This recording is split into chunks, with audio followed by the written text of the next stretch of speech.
যথারীতি রাজা আবার একটু আপসেট হয়ে পড়লেন যে আমার এই 3টে প্রশ্নের উত্তর তাহলে আমি পাবো না। এমতো অবস্থায় তার মনে পড়লো তিনি একজন ওয়াইজ হারমিট, জ্ঞানী সাধু, হারমিট মানে সাধু, একজন জ্ঞানী সাধুর কথা তিনি শুনেছেন এই জ্ঞানী সাধু নাকি দূরের জঙ্গলে একটা কুঁড়ে ঘরে বসবাস করে। হি received none but common folk, তিনি শুধুমাত্র সাধারণ মানুষ ছাড়া কাউকে তার কাছে অ্যাকসেপ্ট করেন না। অর্থাৎ ওই হারমিটের কাছে একজন রাজাও যা, একজন প্রজাও তাই। ঠিক যেমনটা ঈশ্বরের কাছে রাজা প্রার্থনা করাও যা, আর একজন হতদরিদ্র ভিক্ষুকও যদি প্রার্থনা করে সেই সমান প্রার্থনাই কিন্তু পৌঁছাবে ঈশ্বরের কাছে, কারণ ঈশ্বর তফাৎ বোঝেন না। আর হারমিট এইটাতে বিশ্বাস করেন, তিনি বিশ্বাস করেন মানুষে মানুষে কোনো তফাৎ হয় না, রাজা যেমন মানুষ একজন ভিখারিও তেমন মানুষ, তাই আমার সঙ্গে যে দেখা করতে আসবে তাকে অত্যন্ত সাধারণ মানুষ হিসাবে আসতে হবে। এটা ছিল তার প্রধান শর্ত। এবং এই হারমিট তার ওই যে জঙ্গল, এই জঙ্গল ছেড়ে কিন্তু কোনোদিন বাইরে আসেননি, অর্থাৎ আউট অফ দ্য উড তিনি কোনোদিন যাননি। এটা তার বিশেষ বৈশিষ্ট্য। অর্থাৎ হারমিট একেবারে সহজ সরল এক জীবন যাপন করতে পছন্দ করেন। এবার রাজা ভাবলেন তিনি তাহলে আলটিমেটলি এই হারমিটের সঙ্গে কনসাল্ট করবেন। তিনি ভাবলেন সবাই তো হারমিটকে ওয়াইজ বলে, দেখি ওনার কাছে গিয়ে উত্তর পাওয়া যায় কিনা। তাহলে আলটিমেটলি রাজা ডিসাইড করে ফেললেন তিনি হারমিটের কাছে যাবেন। তাহলে যা ভাবা তেমন কাজ, রাজা চড়ে বসলেন ঘোড়ার পিঠে, বডিগার্ড নিয়ে এগিয়ে গেলেন। কিন্তু জঙ্গলে কিছুটা ঢোকার পর ঘোড়া থেকে ডিসমাউন্টেড অর্থাৎ অবতরণ করলেন, ঘোড়া থেকে নামলেন এবং তার বডিগার্ড দিয়ে পিছনে রেখে, অর্থাৎ বডিগার্ডদের ওখানেই, অর্থাৎ জঙ্গলে পুরো না ঢুকে জঙ্গলে ঢোকার মুখে বডিগার্ড দিয়ে রাখলেন, ঘোড়া থেকে নামলেন এবং the czar put on the simple cloth, অর্থাৎ একেবারে সহজ সরল সাধারণ মানুষের পোশাক ধারণ করলেন। এরপর দীর্ঘ একটা পথ অতিক্রম করে গিয়ে রাজা অবশেষে গিয়ে পৌঁছাচ্ছেন হারমিটের কাছে। At that time the hermit was digging the ground before his hut. সেই সময় হারমিট কি করছিল, তার হাট, ওই দেখো পিছনে ছবিতে দেখতে পাচ্ছ একটা কুঁড়ে ঘর, সেই কুঁড়ে ঘরের সামনে যে মাটি বা উঠানটা রয়েছে সেখানে খনন কার্য চালাচ্ছিল। ওকে, তাহলে এই মতো অবস্থায় আমাদের রাজা গিয়ে পৌঁছালেন হারমিটের কাছে। এরপর তাদের মধ্যে কি কথোপকথন হচ্ছে এই অংশে আমরা জেনে নেব। এরপর কি হচ্ছে দেখা যাক। এরপর হারমিট রাজাকে দেখছেন, রাজা এসেছে। এইবার হারমিট জানে কি না জানে আমরা কিন্তু জানি না, তবে আপাতত হারমিটের কাছে রাজা কিন্তু রাজা নয়, সিম্পল ব্যক্তি, কারণ সাধারণ মানুষের পোশাক পরে তিনি গেছেন। তো হারমিট যখন রাজাকে দেখলেন তিনি কি করছেন, তিনি তাকে একটু গ্রিট করছেন নর্মালি। ধরো তোমার বাড়িতে কোনো অতিথি এসেছে, তুমি তাকে তো বলবেই যে আসুন আসুন, নর্মাল যেটা হয়। তাই একইভাবে হারমিটও রাজামশাইকে দেখে বলছে আসুন আসুন, মানে রাজা সে জানে না, জাস্ট কমন ব্যক্তি হিসেবেই জানে, তাই তাকে বলছে আসুন আসুন, বেশ এই বলে তাকে একটু গ্রিট করছে। এবং এই কথাটা বলার পরে হারমিট কিন্তু আবার তার উঠোনের মাটি খুঁড়তে লেগে যাচ্ছে, অর্থাৎ হারমিট তার নিজের কাজে মন দিয়েছে। হারমিটের একটু বৈশিষ্ট্য আমাদের এখানে বলা আছে, the hermit was frail and weak. Frail মানে হচ্ছে শীর্ণকায়, রোগা, অ্যান্ড উইক মানে হচ্ছে দুর্বল। তাহলে হারমিট ছিল রোগা এবং দুর্বল। হারমিট কি করছিল, প্রত্যেকবার যখন তার হাতে সেই কোদালটাকে নিয়ে, স্পেড, SPADE, স্পেড বা কোদালটাকে নিয়ে মাটিতে একবার করে চোট মারছিল আর হাঁপিয়ে যাচ্ছিল, প্রচণ্ড রূপে হাঁপিয়ে যাচ্ছিল, কারণ সে তো দুর্বল, বয়স হয়েছে, রোগা, অসুস্থও বটে। তাহলে একবার করে কোদাল দিয়ে আঘাত করছে অ্যান্ড ব্রিথ হেভিলি, গভীরভাবে শ্বাস নিচ্ছে, তার মানে হাঁপিয়ে যাচ্ছে বলেই তো গভীরভাবে শ্বাস নিচ্ছে। তাহলে একবার মাটি খুঁড়ছে আর ব্রিথ হেভিলি এবং জোরে জোরে শ্বাস নিচ্ছে। এবার এইটা দেখার পর the czar went up to him, czar তার কাছে গেলেন। এই দেখো জার এগিয়ে এসেছেন আমাদের হারমিটের কাছে এবং গিয়ে বলছেন যে ওহে জ্ঞানী hermit, I have come to you, আমি আপনার কাছে এসেছি টু আস্ক 3 কোয়েশ্চেন্স, আপনাকে 3টে প্রশ্ন করতে এবং সেই প্রশ্নগুলো উত্তর নিতে। ওকে, এবার এই কথাটা বলার পর আমরা যে 3টে প্রশ্ন প্রথমে পড়েছিলাম সেম 3টে প্রশ্ন যার হারমিটকে করছে। কি কি করেছিল, যে কোনো কাজ শুরু করার সঠিক সময় কোনটা, দ্বিতীয়ত সঠিক ব্যক্তিকে, এবং তৃতীয়ত সঠিক কাজ কোনটা। এই 3টে প্রশ্ন তিনি হারমিটকে করলেন। কিন্তু ইন্টারেস্টিংলি হারমিট কোনো উত্তর দিল না। হারমিট কোনো প্রকার উত্তর দিলেন না, তিনি শুধু রাজার কথাগুলো শুনলেন। এরপর তিনি কি করছেন, he just spat on his hand and recommence digging, অর্থাৎ যার যখন প্রশ্নগুলো করছিল তখন হারমিট তার মাটি খোঁড়াটা একটু থামিয়ে যারে প্রশ্নগুলো শুনছিল। শোনার পর তিনি কিচ্ছু উত্তরই দিলেন না, মানে যাকে বলে থোড়াই কেয়ার, কোনো উত্তরই দিলেন না।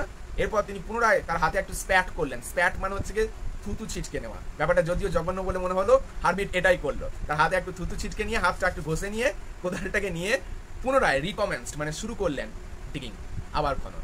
তার মানে রাজা প্রশ্ন তো করলো, হারমিট কোনো উত্তর দিল না, শুধু মন দিয়ে একবার শুনলো, দিয়ে আবার যা কাজ করছিল তাই করতে লেগে গেল, অর্থাৎ মাটি খোঁড়া পুনরায় শুরু করে দিল।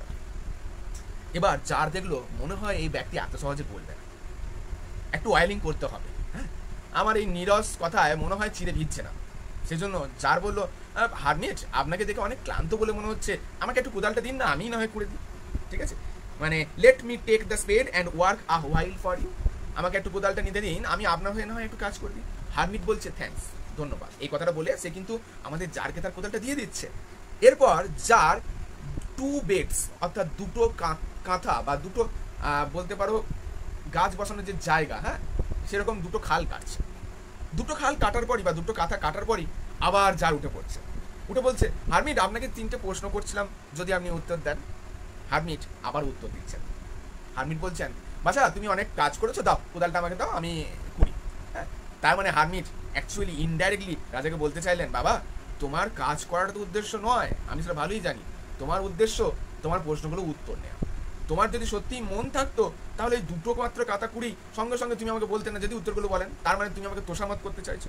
তার থেকে বেটার এরকম লোক দেখানি কাজ করা লাভ নেই, তুমি আমাকে কোদালটা দাও, এটা কিন্তু মনে মনে বলতে চাইলেন। এটা কিন্তু রাজাকে ডাইরেক্টলি তো তুমি বলছেন না, আমরা বুঝতে পারছি। এবার রাজা বলছে, না না না ঠিক আছে আমি করছি। এই কথাটা বলে রাজা আবার তার খনন কার্য শুরু করতে লাগলো। এইভাবে 1 hour পাস্ট, 1 ঘন্টা কেটে গেল, অ্যান্ড অ্যানাদার, তারপর আবারও 1 ঘন্টা কেটে গেল। The sun began to sink, এবার সূর্য অস্ত যেতে শুরু করলো। বিহাইন্ড দ্য ট্রিজ, গাছের পিছনে। দেখো কথায় কথায় কিন্তু সন্ধ্যা ঘনিয়ে এসেছে, তাহলে রাজা উত্তর পেল না। যখন দুটো বেডস করার পরে আবার প্রশ্ন জিজ্ঞেস করলো, তখনও উত্তর পেল না। তাই শেষমেশ রাজা বললো, ঠিক আছে আমি কুঁড়ছি। মাটি কুঁড়তে কুঁড়তে 1 ঘন্টা পেরিয়ে গেল, আরো 1 ঘন্টা পেরিয়ে গেল। সূর্য ডুবতে থাকলো গাছের পিছনে, মানে গাছের পিছনে সূর্য আস্তে আস্তে অস্ত যেতে লাগলো, সন্ধ্যা ঘনিয়ে আসতে লাগলো। এরপর কি বলা হচ্ছে, অবশেষে রাজা তার শেষ খুপড়িটা বা শেষ ওই যে বেড সেটাকে খনন করলো, করে তার কোদালটা মাটিতে ফাইনালি চোপ দিয়ে রেখে দিল। তারপর আবার শুরু করেছে, আবার বলছে, ও হে জ্ঞানী মানুষ, আমি আপনার কাছে এসেছি আমার যে প্রশ্নগুলো ছিল তার উত্তর পাওয়ার জন্য। If you can give me none tell me so and I will return home. তখন রাজা কিন্তু একটু বিরক্ত হচ্ছেন, বিরক্ত হয়ে বলছে, আচ্ছা আপনি তো কিছু উত্তরই দিচ্ছেন না, তার থেকে আপনি যদি না বলতে পারেন সেটা অন্তত মুখে বলে দিন যে আমি বলতে পারবো না, তাহলে আমি তো বাড়ি চলে যাই। এইভাবে আমাকে বসিয়ে রাখার তো কোনো কারণ হয় না।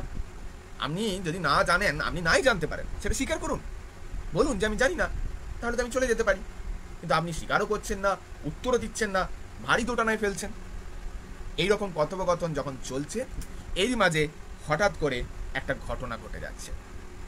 হঠাৎ করে দেখা যাচ্ছে, এই যে পরপর 3টে সিন ছিল, দেখো এই যে খনন করার সিনগুলো সব, এই যে তোমাদের হারমিটের কাছ থেকে কোদাল নেওয়া সিন, মাটি খনন করার সিন, এরকম সব কথাগুলো এখানে ছবিতে আকারে দেওয়া আছে।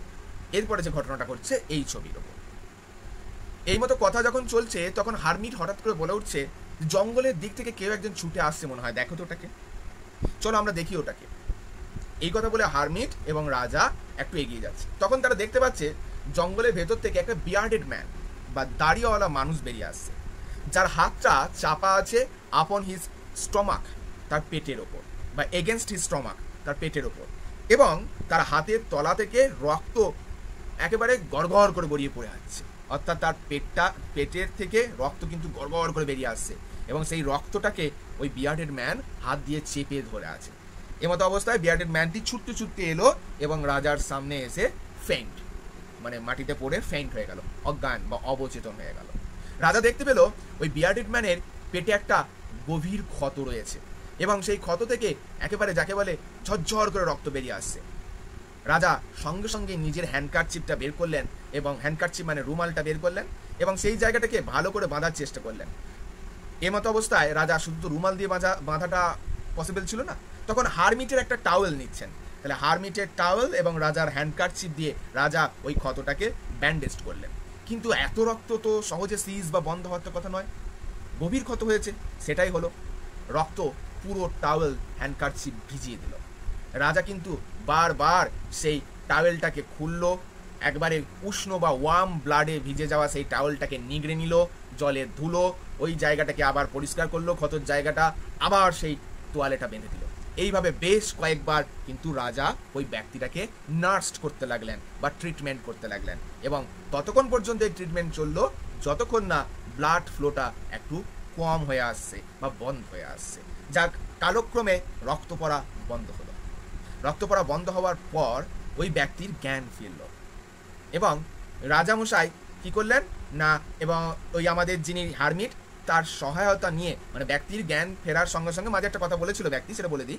ওই ব্যক্তির জল খেতে চেয়েছিল, ঠিক আছে, বলেছিল give me something to drink, আমাকে কিছু একটা দিন একটু পান করার জন্য। তখন রাজা ওই ব্যক্তিকে বা বিয়ার্ডেড ম্যানকে একদম ফ্রেশ ওয়াটার দিয়েছিল জল খাবার জন্য। এরপর হারমিটের সহায়তা নিয়ে রাজা ওই ব্যক্তিটাকে নিয়ে হারমিটের ঘরের বিছানার ওপর নিয়ে শুয়ে দিলেন।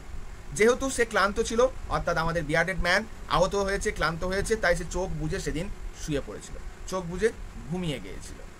এর মাঝে আমাদের জারও কিন্তু প্রচণ্ড রূপে ক্লান্ত হয়ে গেছে, কারণ এতটা পথ সে হেঁটে এসেছে, লং ওয়াক, আবার এখানে এসে একটা লং ওয়ার্ক অর্থাৎ লম্বা কাজও করেছে, দীর্ঘক্ষণ হারমিটের হয়ে মাটি খুঁড়ে দিয়েছে। তাহলে দীর্ঘ পথ হাঁটা এবং দীর্ঘ কাজের দ্বারা রাজার শরীর কিন্তু ব্যাপকভাবে ক্লান্ত হয়ে পড়েছিল। এতটাই ক্লান্ত হয়ে পড়েছিল যে রাজা হারমিটের হাট অর্থাৎ ওই যে কুঁড়ে ঘর, সেই কুঁড়ে ঘরের থ্রেশোল্ড মানে চৌকাঠ বলি যাকে আমরা, হ্যাঁ, দরজার যে চৌকাঠ হয়, অর্থাৎ দরজার নিচে দেখবে একটা কাঠের মতো অংশ থাকে, এখনকার পাকা ঘরগুলোতে থাকে না, তবু চৌকাঠ বলা হয়। তাহলে সেই চৌকাঠের ধারে বসেই রাজা ঘুমিয়ে গেল, প্রচণ্ড ক্লান্ত হয়ে পড়েছিল। এবং এই সময়টা ছিল short summer night. Short summer night মানে অক্টোবরের টাইমটাকে বোঝানো হয়েছে, ঠিক আছে। তাহলে এই শর্ট সামার নাইটে রাত্রিবেলা যেহেতু ঠান্ডা হয়ে যাচ্ছিল বলে ওই বিয়ার্ডেড ম্যানকে ঘরে নিয়ে গেল, এবং ওখানেই কিন্তু আমাদের জারও প্রচণ্ড ক্লান্তিতে বসে থাকতে থাকতে ঘুমিয়ে গেল। তাহলে ইতিমধ্যে রাত্রি কভার। পরের দিন সকাল হয়েছে। সকালবেলায় রাজা যখন ঘুম থেকে উঠছেন, দিকবিদিক জ্ঞান কিছু হওয়ার আগেই, দেখো গতকাল এত পরিশ্রম হয়েছিল, রাজা সকালবেলা উঠে তো অনেকটা ফ্রেশ হয়ে গেছেন, তাই সকালবেলা উঠে রাজা দেখছেন বা বোঝার চেষ্টা করছেন কি ব্যাপার, আমি কোথায় রয়েছি, মানে কি হয়েছিল একটু তার বুঝতে সময় লাগবে ঘুমটা সঙ্গে সঙ্গে ভাঙার পরই। কিন্তু তিনি যখন চোখটা হালকা করে খুলে ভাবছেন আমি কোথায় রয়েছি, হঠাৎ করে চোখের সামনে দেখতে পাচ্ছেন একজন বিয়ার্ডেড মানুষ তার দিকে হাঁ করে চেয়ে আছে এক দৃষ্টিতে। ভাবো তুমি একবার ঘুম থেকে হঠাৎ করে উঠলে, ঘুম থেকে উঠে এমন চোখ খুলে দেখছো তোমার সামনে এসে কেউ হাঁ করে তোমার দিকে তাকিয়ে আছে, কিন্তু অবাক হয়ে যাবি। রাজাও অবাক হলেন, রাজাও তার ব্যতিক্রম হলেন না। রাজা অবাক হয়ে ভাবছেন এই ব্যক্তিটা কি। তখন ঠিক সে মতো অবস্থায় বিয়ার্ডেড ম্যানটা উঠে আসছে, এবং বিয়ার্ডেড ম্যান উঠে এসে রাজাকে বলছে ফরগিভ মি, আমাকে ক্ষমা করে দিন। তুমি ভাবো তুমি রাস্তা দিয়ে যাচ্ছ, হঠাৎ করে তোমার সামনে লোক এসে বললো বাবা আমাকে একটু ক্ষমা করে দিও। তুমি ভাবে যাক বাবা, তোমাকে আমি চিনিই না, জানিও না, আর তুমি করলেটাই বাকি যে তোমাকে আমি ক্ষমা করে দেবো। আর ক্ষমা করার আমি কে, আর তাছাড়া তোমাকে এমনি চিনিও না জানিও না, হঠাৎ করে ক্ষমা করে দেবো, তো ভারী মজা।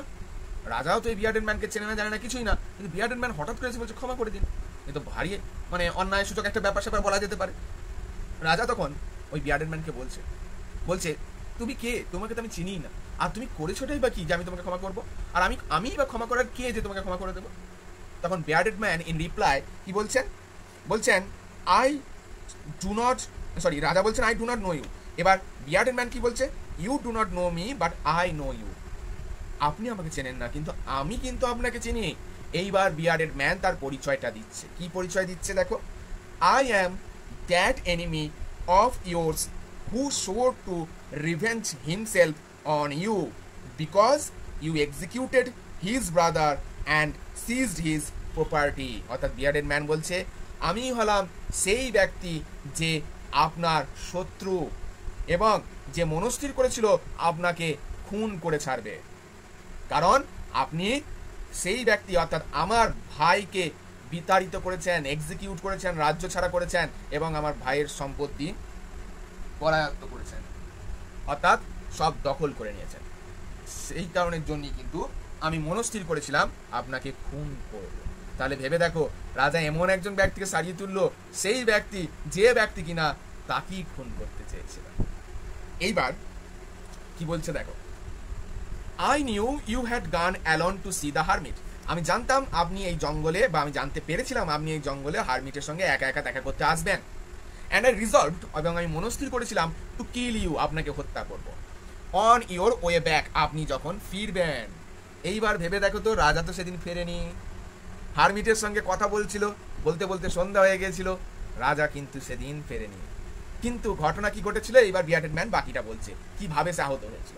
এবার বিয়ার্ডেড ম্যান বলছে, আমি আপনার জন্য অ্যাম্বুশ বা ছদ্মবেশে ওয়েট করছিলাম।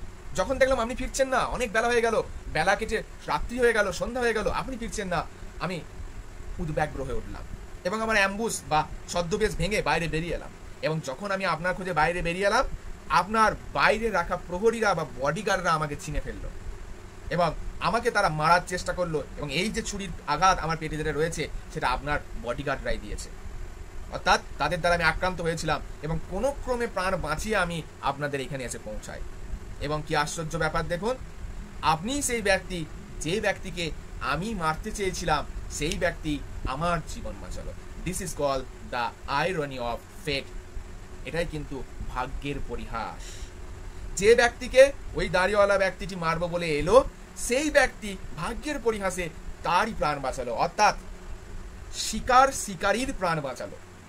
ব্যাপারটা বড় অদ্ভুত না? এমতো অবস্থায় যদি তোমার মধ্যে মিনিমাম মানবতা বোধ থেকে থাকে, তুমি ভাববে যে না, এই মানুষটাকে আমি খুন করতে চেয়েছিলাম, তিনি তো এতটাও খারাপ নন। যিনি মানুষের বিপদে পাশে এসে দাঁড়াতে পারেন, তিনি তো এতটা খারাপ মানুষ হতে পারেন না। তো এই বিবেকবোধ বা এই চেতনা কিন্তু ওই দাড়িওয়ালা মানুষটার মধ্যে ছিল, তার জন্যই কিন্তু সে ক্ষমা চেয়েছিল। এরপর ওই দাড়িওয়ালা মানুষটি রাজার উদ্দেশ্যে হাত জোর করে বলছেন, আমাকে ক্ষমা করে দিন, আমি আপনাকে কথা দিচ্ছি, যদি আপনি রাজি হন বা আপনি অনুমতি দেন রাজামশাই, এরপর থেকে আমার জীবন আপনার জন্য উৎসর্গ। আমি আপনার ট্রাস্টওয়ার্দি স্লেভ, অর্থাৎ বিশ্বাসযোগ্য বা মোস্ট ট্রাস্টওয়ার্দি, সব থেকে বিশ্বাসযোগ্য স্লেভ বা দাস হয়ে থাকবো। কারণ আমার জীবন তো আজকে এখানেই শেষ হয়ে যেত যদি আপনি না বাঁচাতেন। তাহলে এরপর থেকে যে জীবনটা আমি পাচ্ছি, এই জীবনটা তো আপনারই দান। তাহলে এই জীবন তো আপনার জন্যই উৎসর্গ করতে হবে আমাকে। এবং আমি এটাও প্রমিস করছি, আমার সন্ততিরাও যুগে যুগে এই ধারাটাকে বহন করবে, অর্থাৎ তারাও আপনার বিশ্বস্ত দাস হয়ে থাকবে। রাজা খুব খুশি হয়ে গেলেন। রাজা এটা ভেবে খুব খুশি হলেন যে এত সহজে তিনি তার শত্রুর সঙ্গে বিনা যুদ্ধে, বিনা রক্ত ব্যয়ে শান্তি স্থাপন করতে পেরেছেন।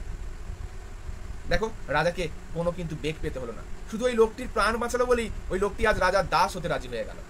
রাজা খুব খুশি হলেন এবং রাজাও কথা দিলেন যে ঠিক আছে, আমিও কথা দিচ্ছি, আমার যারা প্রহরী আছে তারা তোমাকে রক্ষা করবে, এবং আমার যিনি ব্যক্তিগত ফিজিশিয়ান আছেন, অর্থাৎ ডাক্তার আছেন, তিনি তোমার দেখা সাক্ষাৎ করবেন, এবং পাশাপাশি এটাও কথা দিচ্ছি, তোমার ভাইয়ের যে সম্পত্তি আমি বাজেয়াপ্ত করেছিলাম তা সব ফিরিয়ে দেব।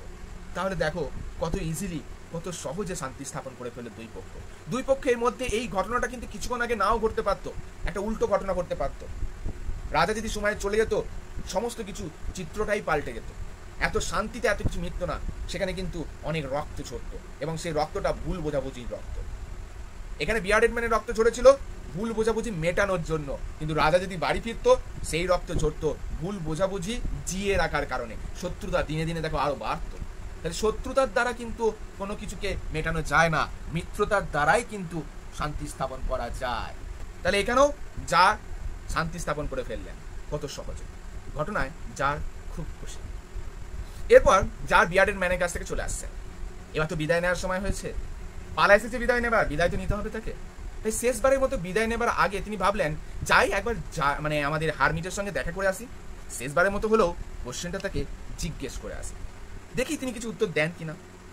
তাহলে এরপর রাজা কি করছে, এরপর কোথায় যাচ্ছে না, দ্য জার অ্যাপ্রোচড হিম, রাজা তার কাছে, সরি তার একটু আগে থেকে বলি, হ্যাঁ, রাজা হারমিটের কাছে যাওয়া বলে ঠিক করলেন।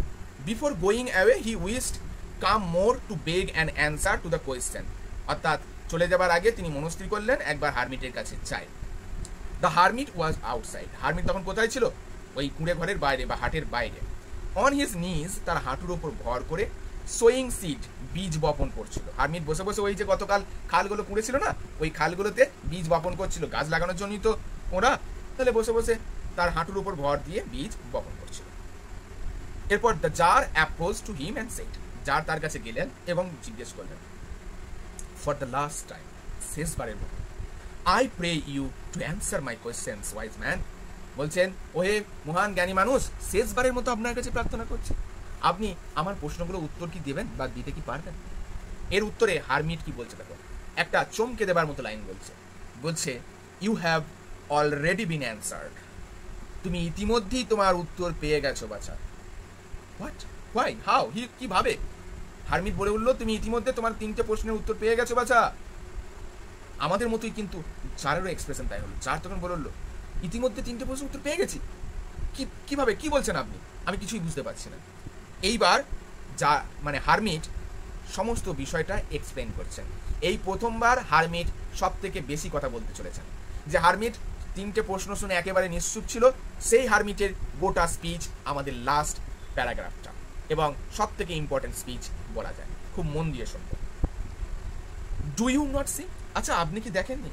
Replied the hermit. হারমিট উত্তর দিল, if you had not pitied my weakness yesterday, যদি গতকাল আপনি আমার দুর্বলতার প্রতি দয়াময়া না দেখাতেন, had not dug those beds for me, ওই যে কথাগুলো আপনি খনন করেছিলেন সেগুলো যদি আমার জন্য যদি না করতেন, বাট হ্যাড গান ইউর ওয়ে, যদি আমার সাথে কথা না বলি আপনি ফিরে চলে যেতেন, দৌড়ে কিছুই জানে না, উত্তর দিতে পারে না, এটা ভেবে যদি আপনি চলে যেতেন, আমার উপর যদি দয়াময়া না দেখাতেন, the man would have attack you, ওই যে বিয়ার্ডেড ম্যান যাকে আপনি নার্স করে সারিয়ে তুললেন, সে তো আপনাকে অ্যাটাক করতে পারতো।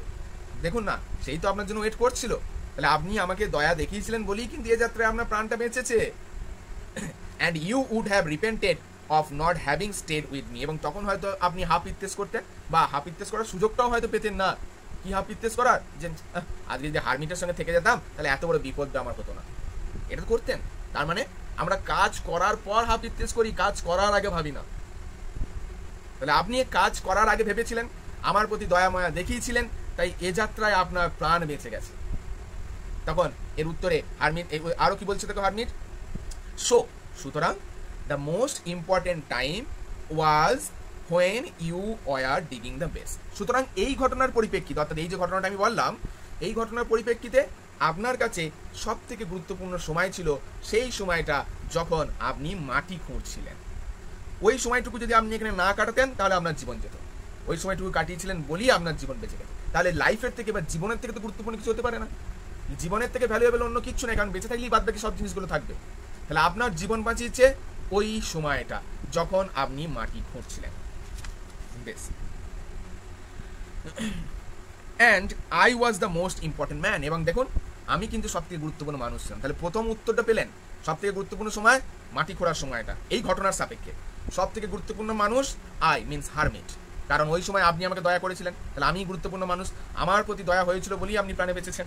বেশ, and to do me good, এবং আপনি তো আমার ভালো করেছিলেন, was your most important business, এটাই ছিল আপনার সব থেকে গুরুত্বপূর্ণ কাজ। সিমিলারলি দ্বিতীয় ঘটনা, এটা ছিল প্রথম ঘটনা, দ্বিতীয় ঘটনায় কি ছিল? বিয়ার্ডেড ম্যান আসা। এটা তো হারমিট বলবে একইভাবে দ্বিতীয় ঘটনায়, অর্থাৎ যে দাড়িওয়ালা মানুষটা যখন এলো সেই মুহূর্তে আপনি তার কাছে ছুটে গেলেন তার সেবা করার জন্য। এটা ছিল আপনার কাছে দ্বিতীয় ঘটনার সাপেক্ষে সব থেকে গুরুত্বপূর্ণ সময়। আপনি যদি রাইট টাইমে গিয়ে ওর সেবা শুশ্রূষা না করতেন, ওই দাড়িওয়ালা মানুষটা হয়তো বা মারা যেত। তাহলে সেই মুহূর্তে দাঁড়িয়ে ইম্পর্টেন্ট সময় কোনটা ছিল? ওই দাড়িওয়ালা মানুষটার কাছে গিয়ে তাকে সময় মতো সেবা শুশ্রূষা করা, এইটা ছিল ইম্পর্টেন্ট টাইম। এবং সেই সময় ইম্পর্টেন্ট ব্যক্তি কে ছিল? ওই দাড়িওয়ালা ব্যক্তিটা। আপনি ভাবুন, ওই দাড়িওয়ালা ব্যক্তিটা সেবা করার বদলে যদি আপনি সেই সময় আমার সেবা করতে আসতেন বা আমার হয়ে মাটি করতে আসতেন, দাড়িওয়ালা মানুষটা বাঁচত না। তাহলে দ্বিতীয় ঘটনার পরিপ্রেক্ষিতে গুরুত্বপূর্ণ মানুষকে দাড়িওয়ালা মানুষ, এবং দ্বিতীয় ঘটনার পরিপ্রেক্ষিতে সব থেকে গুরুত্বপূর্ণ কাজ কি? ওই লোকটির ভালো করা। আপনি যদি ওই লোকটির ভালো না করতেন তাহলে এত সহজে শান্তি স্থাপন হতো না, হই হই রই রই যুদ্ধ কাণ্ডে চলতো, অনেক প্রাণ যেতে পারতো। কিন্তু দেখুন আপনি ওই লোকটা ভালো করেছেন, তাই এত সহজে শান্তি স্থাপন করতে পেরেছেন। তাহলে হারমিট দুটো ঘটনার পরিপ্রেক্ষিতে সঠিক সময় কি, সঠিক ব্যক্তিকে, সঠিক কাজ কি রাজার কাছে বুঝিয়ে দিলেন। এইটা তো গেল ঘটনা দুটোর পরিপ্রেক্ষিতে, কিন্তু ওভারঅল কি গোটা লাইফের সাপেক্ষে তাহলে গুরুত্বপূর্ণ সময়, গুরুত্বপূর্ণ ব্যক্তি এবং গুরুত্বপূর্ণ কাজ কি হতে পারে? এর উত্তরে হারমিট বলছেন সো কি বলা হচ্ছে? সুতরাং রিমেম্বার দেন, আপনি তাহলে মনে রাখুন। কি মনে রাখতে বলছে? There is only one time, সেখানে কেবল একটাই সময় আছে, when we have one time that is important, যেটা সব থেকে গুরুত্বপূর্ণ। সেই সময়টা কি? দেখো কত সুন্দর উত্তর, একটা শব্দে উত্তর, নাও, এখন। তাহলে হারমিট বলে বসলো আমাদের জীবনে সব থেকে গুরুত্বপূর্ণ সময় কোনটা জানেন? নাও, এখন। কারণ কি? কারণ এই নাও বা এখন বা প্রেজেন্টই কিন্তু আমাদের হাতে পাওয়ার থাকে, একদম আলটিমেট ট্রুথ। আমরা না পারি ভবিষ্যৎকে আগে থেকে জেনে সব ঠিক করে দিতে, না পারি ঘটনা ঘটে যাওয়া অতীতকে পাল্টাতে। আমাদের ক্ষমতা আছে কিন্তু এখন, এই টেক্সটটা যখন পড়ছো, এই টেক্সটটা যখন শুনছো, এটাকে উপলব্ধি করার ক্ষমতা তোমার কাছে এখন আছে। ভবিষ্যতে তুমি কতটা উপলব্ধি করবে সেটা আমিও জানি না, তোমরাও জানো না। অতীতে টেক্সটটা তোমরা পড়োইনি। তাহলে না অতীত তোমার হাতে ছিল, না ভবিষ্যৎ তোমার হাতে আছে। হাতে আছে যেটা, দ্যাট ইজ নাও, এখন। সুতরাং তাহলে কি বুঝলে? জীবনে কোনো কাজ শুরু করার সঠিক সময় হয় না সকাল 8টা, রাত 10টা, ওই অমুক তিথিতে অমুক সময়ে, না, কিচ্ছু হয় না। কাজ শুরু করার একটাই সময়, দ্যাট ইজ এখন। যেটা কাল করবো ভাবছো সেটা আজ করো, যেটা আজ করবো ভাবছো সেটা এখনই করো। সুতরাং কাজ যে কোনো শুরু করার কোনো শুভ অশুভ বলে কিছু হয় না, একটাই শুভ সময়, দ্যাট ইজ এখন। কারণ আমার হাতে এখন পাওয়ার আছে। আমি আজ নিজেকে যেভাবে করবো, ইন ফিউচার আমার ফিউচার সেই দিকে যাবে, একদম অবধারিত কথা। যেমনটা নিজেকে আজ পরিচালিত করব, ভবিষ্যৎ ঠিক তেমনভাবে পরিচালিত হবে। কেউ তোমার ভাগ্য দেখে ডিসাইড করতে পারে না তোমার ভাগ্য কীভাবে যাবে। তোমার ভাগ্যের কারিগর তুমি নিজেই, তুমিই পাল্টাতে পারো তোমার ভাগ্যকে, এবং সেটা আজকে এখন দাঁড়িয়ে। তাহলে প্রথম কোশ্চেনের উত্তর বেরিয়ে গেল, সঠিক সময় for begin everything is now. দ্বিতীয় প্রশ্ন ছিল সব থেকে গুরুত্বপূর্ণ ব্যক্তিকে। দ্বিতীয় প্রশ্নের উত্তরে দেখো কি বলা হচ্ছে, the most necessary man is he. সব থেকে গুরুত্বপূর্ণ মানুষ হলো সেই, উইথ হুম ইউ আর, যার সঙ্গে তুমি আছো। দারুণ একটা কথা। আমরা প্রত্যেকটা ব্যক্তি যে সময়ে যেখানে থাকি বা যার সঙ্গে থাকি, সেই জায়গার উপলব্ধি বা সেই জায়গার অনুভূতিটা নিতে ভুলে যাই। আমরা দুঃখের সময় ভাবি সুখ আমার জীবনে আসবে না, সুখের সময়ও ভাবি অতি সুখ আবার কপালে সয় না। কেন ভাববো? সুখটা যে সময় পেয়েছি, কেন সেই সুখটাকে উপলব্ধি করবো না? কেন সব সময় আমরা দুঃখের পেছনে ছুটবো? কি কারণে তোমাদের শুরুতেই আমি ওই উক্তিটা দিয়েছিলাম, লিও টলস্টয়, বুঝতে পারছো? সুখ মানসিক অবস্থার উপর ডিপেন্ড করে। আমরা সুখে থেকেও ভাবি এত সুখ আমাদের সয় না, তাই আমরা জীবনে সুখী হতে পারি না। সুখী হতে কোনো ব্যক্তিগত বা বিশাল কিছু বিষয়ে প্রয়োজন পড়ে না, যেটা প্রয়োজন পড়ে দ্যাট ইজ মানসিক শক্তি, মানসিক ভাবনা। আর আমরা যখন যে ব্যক্তির সঙ্গে থাকি না, সেই ব্যক্তিকে গুরুত্ব দিতে ভুলে যাই। একটা প্রবাদ বাক্য আছে না, মানুষ দাঁত থাকতেও দাঁতের মর্ম বোঝে না। ইয়েস, দাঁত যেদিন হারায় মানুষ তার মর্ম সেদিন বোঝে। আর এই দাঁতের কি মর্ম ছিল? যত্ন নেয় না মানুষ, মানুষের যত্ন নিতে পারে না। আর এই কারণেই সম্পর্কের এত টানা পড়েন, চারিদিকে এত সম্পর্কের টানা পড়েন। কেন? কারণ আমরা মানুষরা মানুষকে সঠিক সময়ে গুরুত্ব দিতে জানি না। মানুষ চলে যাবার পর তার গুরুত্বটা উপলব্ধি করি, যেটা আর করে লাভ নাই। অর্থাৎ যখন তুমি যেখানে যার সঙ্গে আছো, তখন তাকে সেখানে সেইভাবে গুরুত্ব দাও। মা শারদা একটা কথা বলেছিলেন, যখন যেমন তখন তেমন, যেখানে যেমন সেখানে তেমন, আর যে যেমন তাকে তেমন। এক্স্যাক্টলি এই কথাটাই কিন্তু হারমিত বলতে চাইছে। যখন তুমি যেখানে আছো তখন তেমন থাকো, যার সাথে আছো তার সাথে তার মতন করে থাকো। দারুণ একটা কথা। দ্বিতীয় প্রশ্নের উত্তর পেলাম। দেখো, হারমিটের সঙ্গে ছিল, তখন হারমিটকে ট্রিট করেছিল, হারমিটকে গুরুত্বপূর্ণ ব্যক্তি ভেবেছিল, তাই তো রাজার ভালো হয়েছে। দ্বিতীয়বার বিয়ার্ডেন ম্যানকে গুরুত্বপূর্ণ ব্যক্তি ভেবেছে, কারণ সেই সময় বিয়ার্ডেন ম্যানকে গুরুত্ব দেওয়া দরকার ছিল, তাই তো দ্বিতীয়বারও রাজার সাথে ভালোই হয়েছে। তাহলে আমরা যদি সঠিক সময় সঠিক মানুষকে গুরুত্ব দিতে পারি, অটোমেটিক্যালি আমাদের জীবনে অনেক ভালো ঘটনা ঘটে যাবে। তৃতীয় প্রশ্ন উত্তর ছিল সব থেকে ভালো কাজ কি। তাহলে তৃতীয় প্রশ্নটা ছিল বেশ, and the most important affair, অর্থাৎ সব থেকে গুরুত্বপূর্ণ কাজ কি, is to do him good, অর্থাৎ তার ভালো করা। তুমি যার সঙ্গে আছো বা যে কোনো ব্যক্তির ভালো করা, সত্যিই তাই। জেনে বুঝে কোনোদিন কারোর খারাপ যেন আমরা না করি, প্রত্যেকের ভালো হোক, এটা যেন আমরা সবাই চাই। কারণ for that purpose alone was man sent into this life, একমাত্র সেই উদ্দেশ্যেই কিন্তু মানুষকে এই পৃথিবীতে পাঠানো হয়েছে। এবং মাদার টেরেসাও সেই কথাই বলেছিল, we are created to love and to be loved. তাহলে পুরো চ্যাপ্টারটা কিন্তু আমরা কমপ্লিট করলাম।